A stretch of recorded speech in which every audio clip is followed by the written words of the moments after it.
Super cool radio.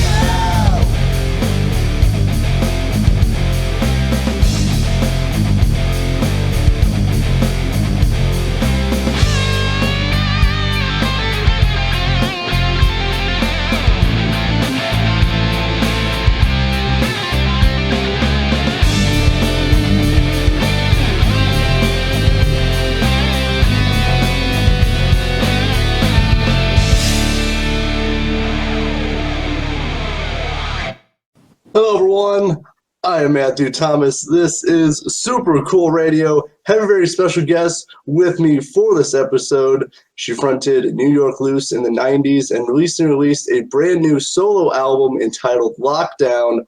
Please welcome Brijitte West. Hello. Very nice to meet you. I've been looking forward to this episode. I kind of recently discovered New York Loose. I saw you on Ryan Roxy's podcast last year. Cool. And I started listening to, obviously, your solo work, but also New York Loose as well. Awesome. That's so good. It's so good to hear people just still discovering me, New York Loose, and my music. So that's awesome. Yeah, for sure. And kind of before we really start, I want to start this interview. I think it's very, very relevant, obviously, to your album and to life as we know it right now. So since 2020, many things have changed drastically because of the pandemic. What is something you've learned about yourself because of the pandemic? Oh, my God. I guess, that you can't ever really, you're never really in control of anything. We all thought we had our sort of lives sorted out, going to work every day and, going to a restaurant, maybe going to, a trip. And suddenly no one can do anything, especially here. I live in the UK and it's especially brutal here. And I think I've just learned that, anything can happen at any time. And, and when something that happens sort of on a global scale, it really, I think in a weird way, really makes you really feel like actually we're sharing the planet with everyone. It's not just our tiny little universe, but so I think that's probably one of the main takeaways that I got from the pandemic. Yeah, for sure. And the biggest thing I kind of realized is that like nothing is for sure anymore. Like, yeah. And usually like if you make plans or you want to do something, you're like, okay, yeah, I'll meet you on Friday or whatever. But now it's like, you're like just living day to day. You don't really know what tomorrow's really, what's going to happen tomorrow. Absolutely. And also I think I've learned to appreciate everything so much more, just even be able to just meet friends for a walk or, hanging out in a bar or going to a restaurant or just being able to be free. I felt lockdown for so many of us was almost like being kind of under house arrest. And I don't take anything for granted anymore. Oh, yeah, for sure. And I'm definitely the same way with that because, not being able to do very much, especially for, going to concerts and all that stuff, the stuff that I really enjoy, and having that stuff not really happen anymore. Like when you do get opportunities like that, you can't take it for granted anymore. Like, just like with anything anymore, you really have to be thankful for the opportunities you do have. I know it's true. And I think being grateful for just the little things in life is such a massive sort of lesson in how to be happy. So, yeah. It definitely is. And, just being thankful and grateful, I think, is it's a good way to live because, again, as we talked about, you never really know what's going to happen the next day or even the next hour at some point. And so, if obviously focusing on you, I'm chatting with Brijitte West here. What was your exposure to music growing up? I grew up in a really big family, and most of my brothers and sisters were musicians, mainly my brothers. So I always grew up around the band dynamic. In other words, in my house, we had a basement, and my brother's band would rehearse in the basement. And I would always kind of like put my ear to the vent and kind of hear what they were doing. And I was just always fascinated by it, like from a very early age. And sometimes they would let me go in and like sit on the amp and like just watch and how they put a song together and how the drummer kind of sort of like worked with the bass player and how, just all those tiny little things that, you learn being in a band. I learned at a really, really early age. So it was always something that was really natural to me. It was an environment I was always kind of familiar with. I've always loved music. I taught myself how to play guitar when I was like 12 years old, and I started writing songs. And it was very much of a cultural thing in my family. Everybody sort of played and stuff and sang.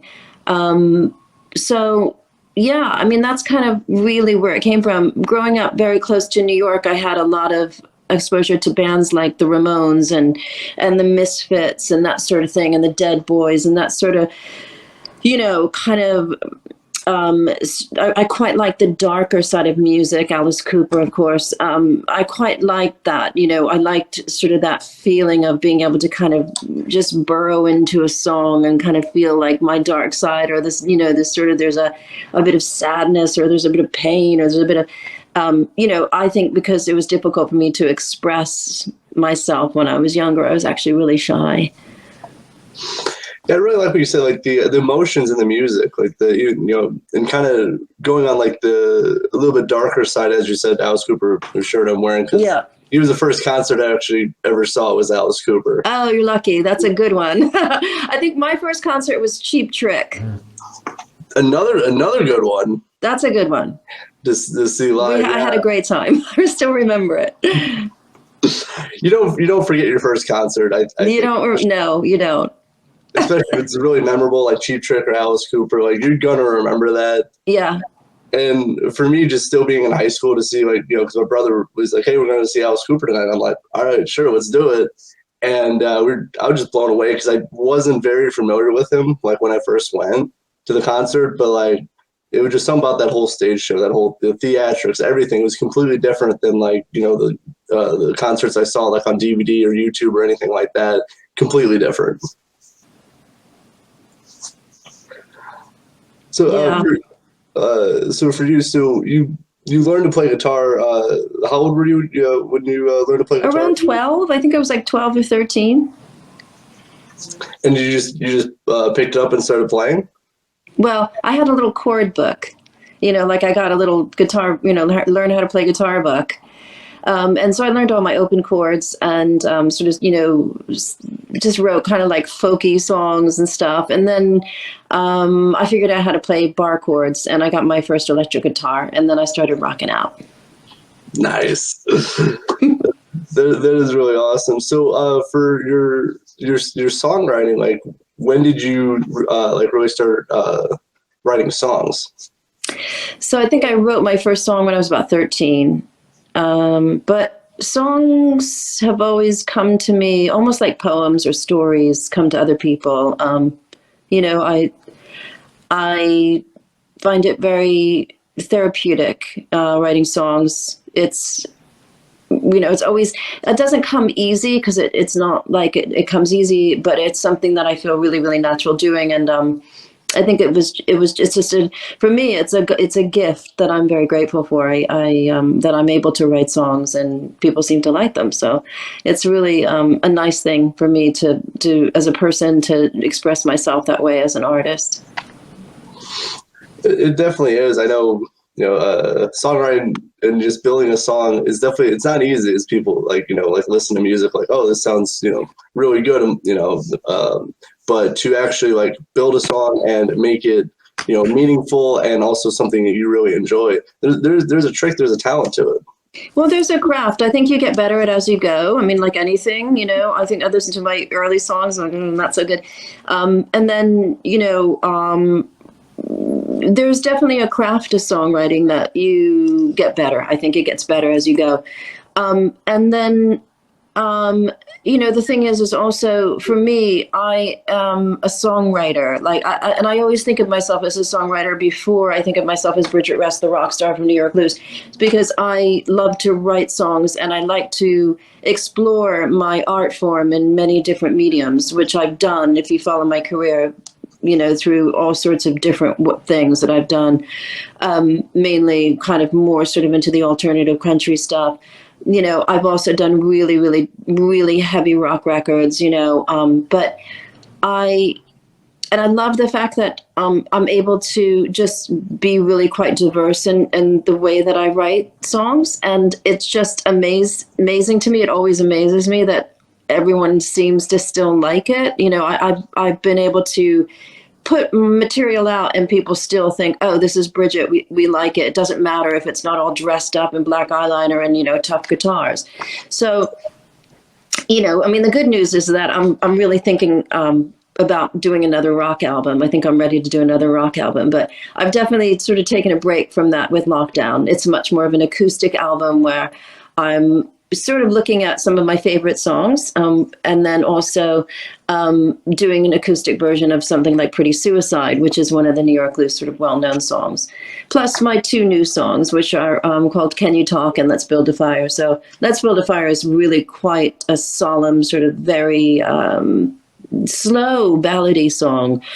And Can You Talk is a lot more kind of, I don't know, a bit Nick Lowe, you know, it's a bit, you know, that sort of upbeat sort of poppy, sort of slightly country thing. But yeah, so I just really enjoy writing songs and constantly exploring what I can do with them. Yeah, for sure. And definitely, I've noticed that from New York Blues into your solo material, almost every album, you know, it has its own kind of different style to it, you know, musically and, you know, lyrically and everything. Thank you for noticing. You're very welcome. But it is very true that you really every album you really change it up, and I kind of like that. You know, you're not really. Do you like that? I always feel slightly guilty because I feel like, you know, everyone knows me as Brijitte, like the rock chick. And then I put something out and they're like waiting for me to be the rock chick, and I'm maybe something different. But you know, I'm an artist. I can't help it. You know, I'm not going to, but anyway, yeah. I mean, the good news to all the rock fans out there is that there will be another album and that we will rock. We will rock together again. I promise. Well, I really look forward to it. But in the meantime, you know, going through your catalog, I like things that, you know, people change it up, and it doesn't have to be like we have to stick to this genre. Absolutely. I mean, look at Alice Cooper, Only Women Bleed. I mean, if you listen to that song, it's just a fantastic country song, but it's Alice Cooper, you know. Not that I'm saying that I'm, you know, on the level of Alice Cooper, but, you know, I look at stuff like that and I think, you know, that's really interesting. And I wonder if people are truly, you know, fans of mine and understand me as an artist as far as lyrically and connect with me, then I think they can go on that journey with me. And it's been really, really fun as a sort of an experiment with everyone in order to find out just how much they're going to put up with. Don't worry, I'm not going to do a disco album or anything like that. That would be. There's not going to be any R&B or Brijitte West disco album. No, absolutely not. It's got a ring to it. No. It's not going to happen. But you definitely, I would say everything kind of falls into like alternative rock if you really break everything down. But again, you throw in a lot of different elements in there, and I think that makes things very interesting. Like, what are you going to do next, kind of thing. Thank you. That was sort of my sort of plan. That people would think, what are you going to do next? So, yeah, that's right. Oh, I've just told you what I'm going to do next now. No, we'll see. Well, you kind of did, but you could always change it up. You never know. I could. It could be an opera. Brijitte West opera. I'm only joking. That would be something, too. I can't sing opera. I wish I could. I'm a big fan of opera, actually, but I there's no way I can't sing like that. So, no. All right, so no opera and disco for you? No techno, no opera, no doo-wop, no bossa nova, no jazz, probably. Maybe. I don't know. Anyway. But you never know. The only thing for sure is that nothing is for sure. Yeah, well, we've just learned that, haven't we? We just talked about that before. Yeah, just probably like less than 10 minutes ago, too. But something I really wanted to discuss with you, because as I said, with your catalog, it ranges quite, not drastically, but it varies throughout each album. So what were some of your influences, for like your music songwriting from now and up until like present day? Well,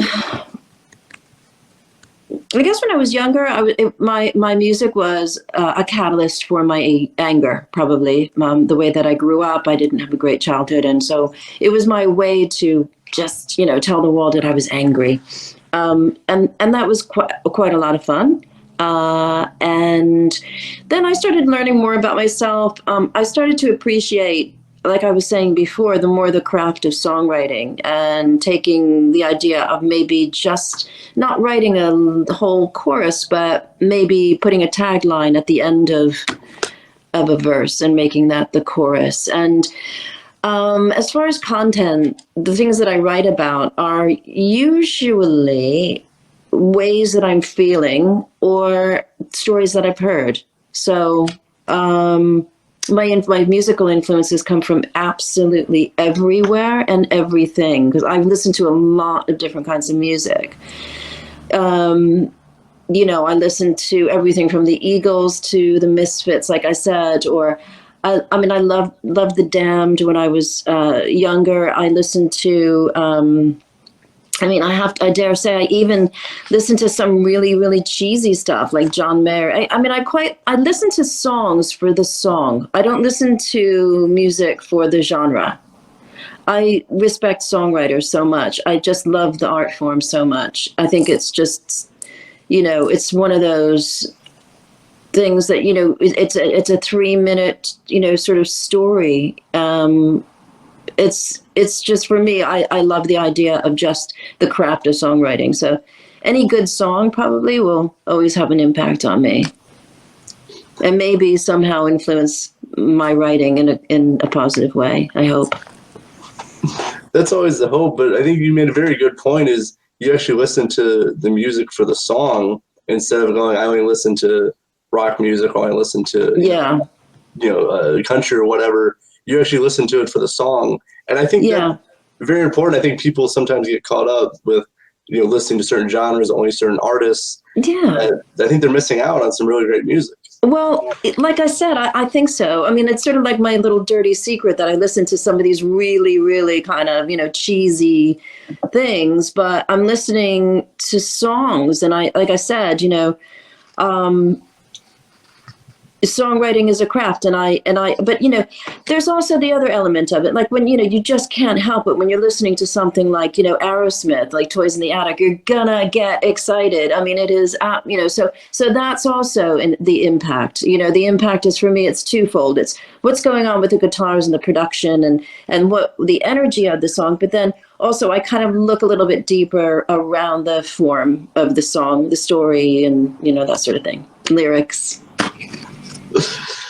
For sure, but I think that was a really good point because I kind of ask people about that stuff and no one really says that they just listen for the song and to really feel the song. I think it's very important. For really anyone, you don't have to be a singer songwriter or a guitarist. You can be just a person listening to music. Yeah, why not? And for me as an artist, that's so important because I really want to just keep getting better as a songwriter. That's what I am. That's what I feel like I do. So, yeah. Constantly just make yourself better. I feel that with the way I do my podcast too. Just always, making yourself better and always exposing yourself to different, ways of doing things, even if you don't necessarily agree with it or like it. Perfect. Yeah. Exactly. It's really important in life to keep an open mind and not think you have all the answers all the time, because otherwise you don't learn anything. And life is about learning. And growing is about learning, and that's another thing I've learned over the pandemic. It's, it's about, growing. Like, let's just all really just keep growing as people, and learning and becoming more enlightened and getting to know ourselves more and getting to know the people around us more. And, where can we go? What are our abilities, and what are our strengths? What are our weaknesses? It's a really, really, really important way to sort of go forward in any sort of art form or project or your work or in relationships. For me, it's a super important sort of method, really. Don't think you know everything. No, it's very true, and that's kind of the approach I take with it too. Is just I know I'm going to run into someone who has more knowledge and information experience than me, and just thinking I'm the best at what I do just because it's me or because I have all the answers is not going to get you very far. No, it doesn't really. And especially nowadays, like with everything, as we say, like moving, shifting, changing, you really have to, keep improving yourself because things could change the next day and you're completely lost. Mm-hmm. True. So, and for you, I know, so growing up in and around New York, how was like the music scene when you grew up compared to like the music scene in like the 70s and 80s? Well, I don't know. I mean, I was not really. I was born at the very, very end of the 60s. I'm not that old. I am old, actually. But yeah, so I don't know, really. I can only comment on what things were like for me. I used to go to the CBGB's hardcore matinees when I was in high school. So I would go and, just make, just hang out with like really cool bands that were playing hardcore punk music. Some of the hardcore bands, that were like a straight edge band, like the Gorilla Biscuits and that sort of thing. Yeah, so I've always sort of really been into kind of going into to CBGB's or hardcore matinees before I could go into bars, And then I would just start sneaking into clubs. I remember going to L'Amour's in Brooklyn and going to see Hanoi Rocks, which was really, really great. I mean, it really totally blew me away. And I was still in high school then. And then I realized, well, there's this whole rock world out there. And I kind of really, really got very into it, and I went to go see lots and lots and lots of music. I think I saw Metallica's first gig, probably. They played in New Jersey. Bands like Skid Row and that sort of stuff, they were from New Jersey, so they were kind of around. I used to go see them. And then I kind of became a little bit more discerning, and I realized I didn't really like that sort of hair metal thing. I liked more of the punk stuff. So, so I would go see more punk bands. No, I was just curious if you had any information on that, but because I really enjoy punk music, so I listen to a lot of different stuff from like Bad Brains, Agent Orange, Black Flag, New York Loose, as I said, to a bunch of bands. I started listening to Dictators. I don't know if you're familiar with them, but oh yeah, of course. Yeah, I started listening to them a few weeks ago. So yeah, punk music mostly my go-to. Obviously, I listen to a bunch of different stuff, but definitely punk is right up my alley. Cool. For sure. So for New York Loose, what really made it so special? Was like the timing? Was it New York? Because it really got some people's attention, especially in '95. Obviously you toured with Marilyn Manson as well later on. What really attracted people to New York Loose? Well, I think that we actually were a good band. I mean, there's just no doubt about it. We were an amazing band. We were tight. We had good songs. We looked cool. We had good influences. We worked hard. We really wanted it. We lived it. We were an actual real rock and roll gang band. I mean, we really lived and breathed it. I think, especially with the kind of music, rock music, you can't really fake it. It has to be real. It has to be the real thing. Otherwise people smell it out a mile away.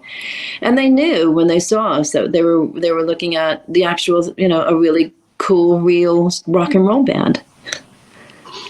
I don't think so. I was watching some live footage last night of New York Loose just to kind of get the feel and the vibe of it, because obviously I never saw you guys live. But one of the comments was like, I saw New York Loose in the UK. I think I forgot what year he said, but he's like one of my favorite shows I ever been to, just because of the energy they brought. Wow. Thank you, whoever said that. It was amazing for me too. For sure. And what I noticed when I saw, I was watching on YouTube is like you guys you sounded really good. You sounded like the album. I know I was like watching on some grainy footage, but the sound was still there. It sounded really good. We were good. We were tight and we were good. And then everything went wrong. But thankfully, there's some footage out there that shows us and when we were still really good before everybody kind of, imploded. Yeah. Definitely, for sure. I know you talked about that on a couple different interviews now, so I don't have to go too much into that because it's very, very well documented. Thank you. It was very difficult and painful for me to go through that. Thank you for sparing me again. You're welcome. I think everyone's kind of got the gist of the story, so there's really not too much to talk about. It's a typical thing, typical. I even have a song on on the last Brijitte West Desperate Hopefuls album, 2016, called "Typical Drunken Loser." Well, it's just the whole story is right there. It definitely is, and it's unfortunate that happened because honestly, and you've said it too. Like you guys would have had, I think, a very lengthy and successful career. Yeah. We should have, but we didn't. Anyway, whatevs. What are you going to do? Exactly. I'm very happy now, by the way. It's not like I'm walking around in misery or feel like a victim. It's all cool. Life turned out for me the way that it did, and I'm really, really happy. I really want to do more music. I really, I think one of my dreams would be actually to just be a guitar player in a band, just to be like a rhythm guitar player, just hanging back and doing, a couple of backing vocals every once in a while. That would be awesome. Not to have to kind of, keep the wheels on the bus the entire time, but just to be able to just, lay back and play. That would be fun. So if anybody needs a rhythm guitar player out there, let me know. I'm pretty good. Yeah, you definitely are, and I think just to have fun, just show up, play guitar. Just want to have fun and show up. Yeah, totally. Worry, yeah, as you said, don't have to worry about everything. Just show up, play guitar. Yeah, that sounds good. All right, so I was a big reason I want to chat with you. Coming up present day now, your new album Lockdown. I heard it was a very different experience for you, writing and recording this album. So how did it compare to writing previous albums? Well, a lot of the stuff on Lockdown actually is cover songs. So I didn't write any of it really. I wrote, there's a couple of my songs on there. Basically what it was is that, lots of people were doing these sort of live videos on social media during lockdown, during the pandemic. And, I was asked to do that as well. And I thought about it and I thought, my God, I've never actually, I don't think I've actually ever done an acoustic gig, let alone sit with my guitar and my iPhone and broadcast it to the whole world. So I thought, this is going to be cool. This is a challenge I need to definitely rise to. So I did it. And so those songs that are recorded on my iPhone, just that went out to Facebook, those are recordings that are on Lockdown. So those are all just one track, one take, me going through. It's basically a live recording. Those are the acoustic songs. And then Can You Talk and Let's Build a Fire were a collaboration with me and some producers. And they kind of put I wrote the song and I would send them sort of a skeleton version of it on my computer, on my iPhone or whatever. And then they put the tracks together and then they would send it to me and I'd sit there and listen to that. Maybe we should do it this way or that way. I don't really like that drum beat. Maybe that this way and that way. Anyway, so we finally got the backing track together and I got myself a Yeti microphone. It's like a broadcasting microphone. I don't know if you know. It was the only thing I actually had in my house. So I went into my a broom cupboard really, and that was my quiet place, and I did the vocals. So yeah, so that's how I did that one. It's for previous albums. Would you go to a studio? Yeah, totally. I'd be in the studio with all the guys, and we'd be kind of playing lots of stuff live, or then I'd go in and do my my sort of overdubs, and then I go into the booth and do my vocals, and everybody was there, and you're feeding off of everybody else's energy, and people are going, yeah, that was a good take, or I think you could do that better, or, you know, where this one was just like completely like weird. You know, it was like there was no one there. It was just me, and like it was wild. I can't believe I actually put this thing out. I mean, it's the, like, you know, it is really the most lo-fi thing you can imagine, but I actually like it. I mean, it is just me, literally. It's just me. The acoustic stuff is just me. It's what my voice sounds like now. It's what you know, I'm not the best guitar player or whatever, but you know, it's out there. So people seem to like it, which is awesome. Oh, yeah, I definitely have listened to Lockdown. What I really like, it feels very authentic. It feels very genuine. It is. Well, yeah, that's what I was going to say. It really is. By the way you you know, recorded it, you know, I heard people when I interviewed people, like they recorded like in a bathroom or like their basement, their, you know, garage. They were just recording in different places that actually would sound, you know, the best, because it's kind of hard if, you know, for vocals, you know, you pick up everything else, you know. Yeah. But you know, that's what people had to do, because obviously no one could go to the studio to record. Totally. I was just hoping to God that you know, Amazon wasn't going to come and ring the doorbell. You know, because then I have to do the whole thing over again. You have to put a sign, "Don't ring the doorbell, I'm recording." Exactly. That would have been something though, like hear a doorbell in the background with one of the songs. But it's the little things you have to think about now, you know, with everything that, oh, you know, I'm recording this, but what if the doorbell rings, or if, you know, oh yeah, high anxiety. What if the dog barks? Oh my God. Yeah, the uncontrollable factors, which it seems like that's like 2020, and now, you know, past 2020 in a nutshell, is just all the uncontrollable factors that are just everywhere now. Yeah, it's very metaphorical. It definitely is, but I really enjoy Lockdown. Just as I said, Thanks. It's very genuine, but also it's very relatable too, because obviously everyone's going through the same situation, and it just feels really, you know, very, very relatable. I will go with that because I couldn't think of a better word. Well, cool. Well, listen, you can actually get actual CDs of it as well from Bandcamp. You can also order it from BrijittteWestmusic.com. So you can get the Lockdowns on CD, and also Brijitte West Desperate Hopefuls. And yeah, and all my songs are all kind of like on Spotify and all the major platforms that you can get, and just listen to them. Definitely. I'll leave links for your Bandcamp and for your website in the description. Awesome. So make sure, check it out. Purchase the CD. Please support Brijitte West, because I really enjoy it. I know everyone else will as well. Thank you. And as I'm kind of wrapping up, I just got some questions. I'm very curious for you. And I know you've been involved in the music industry, obviously, as we talked, since New York Loose in the mid-'90s. How has the industry like changed from like the mid-'90s to present day?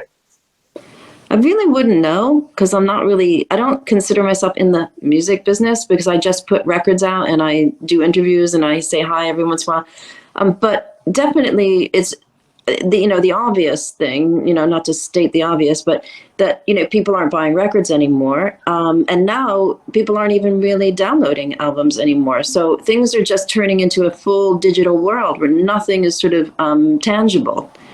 And music is just digital. It's very difficult to make a living that way, because there's no sort of equity in the download. There's no equity anywhere. No one can make any money. So the only way you really can support yourself as an artist now is to go out on the road and really, really hit it hard. Unfortunately, my situation doesn't really allow me to do that. So, yeah, I mean, I'm glad that I actually was able to make albums when I did, because I made albums and I made physical things. I made albums and CDs, and I've got my platinum album on the wall from the Crow City Angel soundtrack, and I'm able to. But yeah, it's totally different now. It's much more of a fleeting thing, and also people don't necessarily know how many people actually buy a full album, you know. So when an artist is, in the past, we were planning an album, we go, this is the first song, this is the second song, this is the third song, and then we're going to bring it into this round. And now I think it's so much more just song oriented, you know, like I like that song by this band, I like this song by that band, and then the algorithm says, and I think you would like this because you like that. And so it's all very different. It's very different.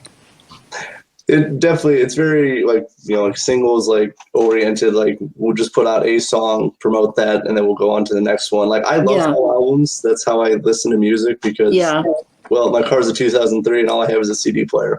So I still have CDs. Yeah. That's definitely, and algorithms with everything run, you know, they pretty much run the whole, you know, internet pretty much now. Yeah. So, not to mention our lives and what we buy and what we're ever, you know, so many things. Anyway. Yeah. That's a whole other interview. that definitely is with everything. But yeah, they run the whole world pretty much as we see. But yeah, definitely the whole marketing, I think, aspect has really changed because you just have to sell. Like, it seems like music is like the least profitable thing for a musician now. Pretty much. You can't do it for the money. No. There's no money. You know, you just do it because you like it. It's something, you know, you're driven to do. So. Definitely have to have the passion for it because if you're not having fun, then there's really no point in doing it. True. So for you, I know, obviously, as you said, your situation was different with, you know, living in the UK, but would you ever consider like doing just like acoustic gigs somewhere, like if able to?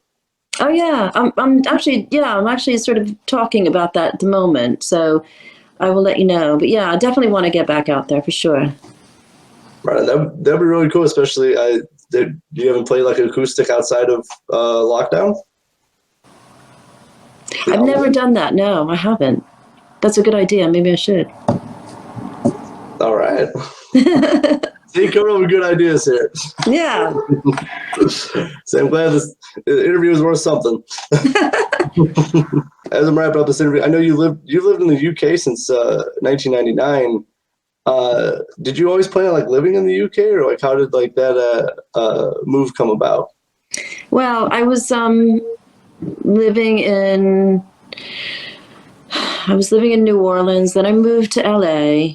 And then I started writing a couple songs, and I sent them over to Sony Music Publishing in the UK, and they quite liked them and said, "Do you want to come over and just, you know, hang out for a while and write with some of our writers here and, you know, that sort of thing?" And I said, "Yeah, that sounds like a good idea." So I did, and then basically I kind of met the father of my kids, and so I had kids. I have 2 teenagers, and once that happened, I kind of got stuck. I couldn't really move back because then they'd be away from their father. So I stayed, and I'm glad I did, to be honest. I'm really, really happy about living in the UK at the moment. It's a fantastic country, and I'm close to Europe. I'm close to so many sort of the other places that I love to go, and it's great. I mean, the weather sucks; it's horrible, but yeah, it's my home now. It has been for almost 21 years. Sorry. Since I was, oh my God, I'm going crooked. So it's my home now.